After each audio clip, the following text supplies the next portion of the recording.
Hello there, this is Dr. Mintz. This is an interesting case of a patient who has Crohn's disease. Let's take a look through the axial CT series. See what you see here. Going down. Okay, nice to get an overview to start out. Okay, maybe you've seen something suspicious. Maybe. Take a look. Okay. So the patient has a history of Crohn's disease. What area of the bowel is most commonly affected by Crohn's disease? The terminal ileum. Where do we expect the terminal ileum to be located? Usually in the right lower quadrant. Correct? So usually in the right lower quadrant, like here. And it connects, of course, to the cecum. Well, maybe this is the terminal ileum here, and maybe this is the cecum. Why does it look so small? Why? Ask yourself, why is the cecum so small? Here's small bowel here. Maybe there's an obstruction.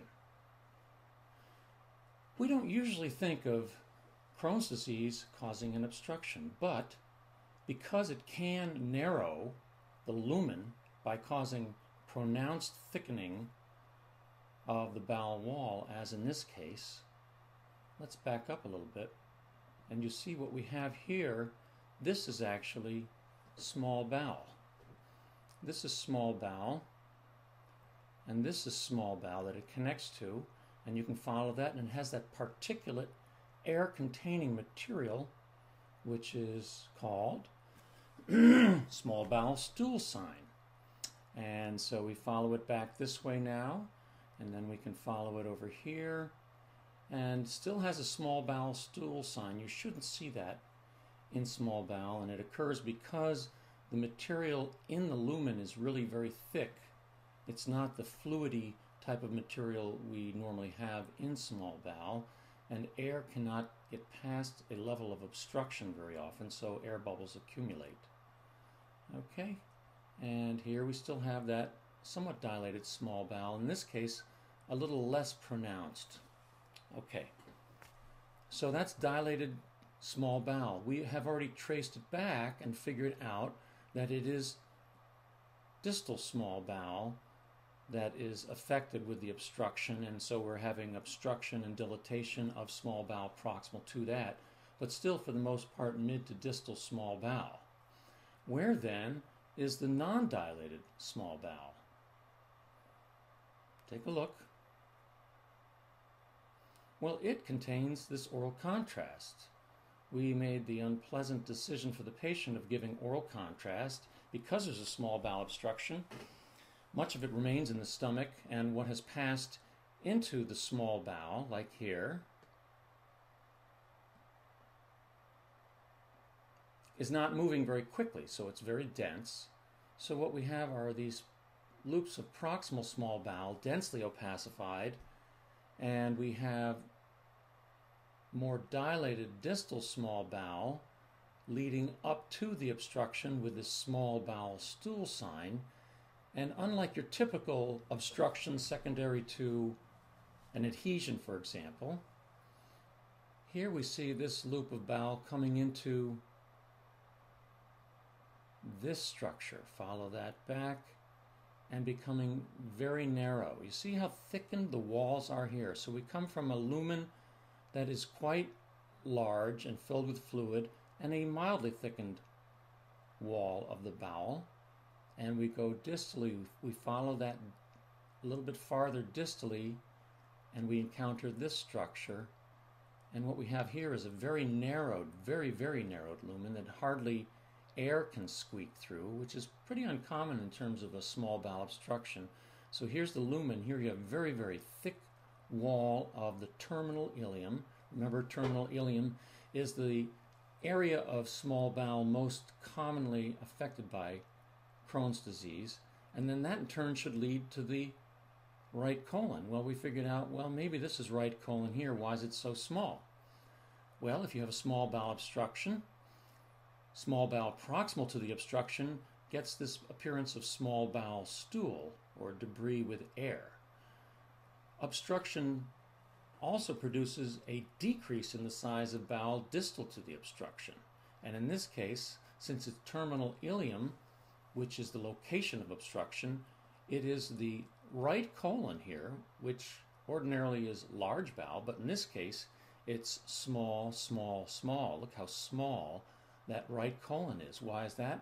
It's collapsed because nothing can get to it because of this high-grade terminal ileum obstruction related to this thickening that is there as a result of Crohn's disease. So you can, if you struggle, often follow the right colon upward, and here it is there, very small. This is another good example of how it is that the location of something doesn't always determine what it is, or certainly the appearance does not. So even though this is very narrow caliber bowel, it's kind of surprising to think it's colon, large bowel, but it's colon, and I misspoke. It is because of its location and its anatomic relationships. Location to some extent, but more its anatomic relationship. So here's colon coming here.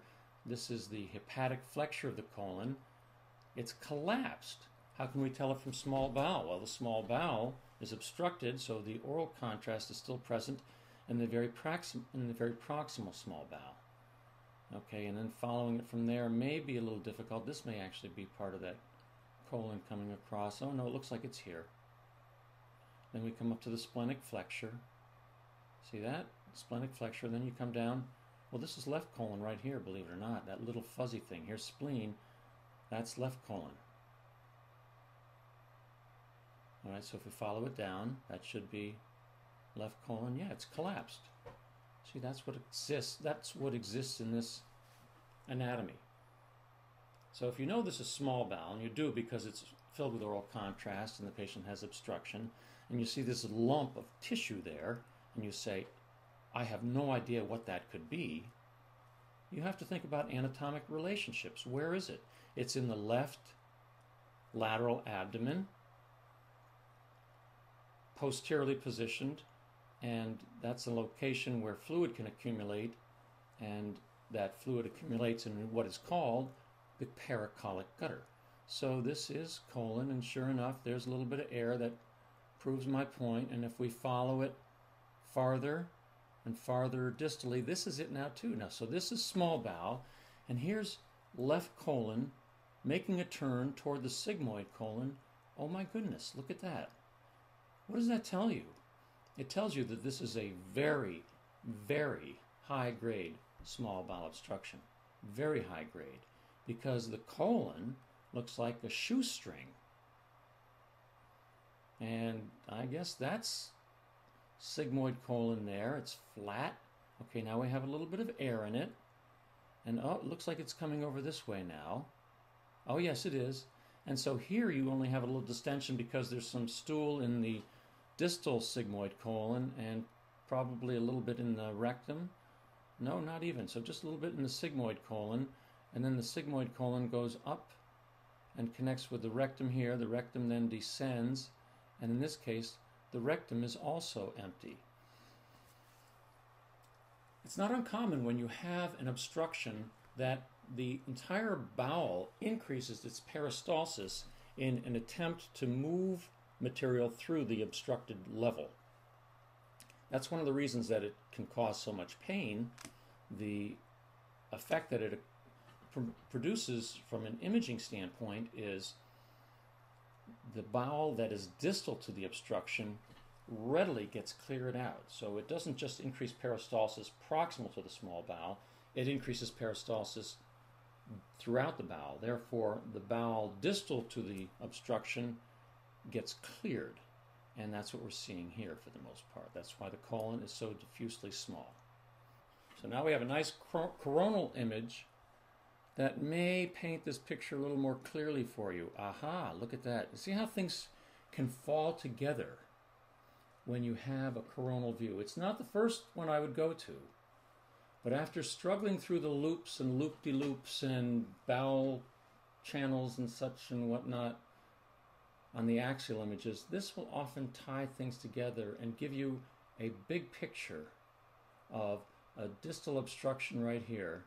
Thick wall. Look at that. You can't even see the lumen, just a little droplet of air in there, and then small bowel proximal to that appearing very dilated and filled with small bowel stool-like material.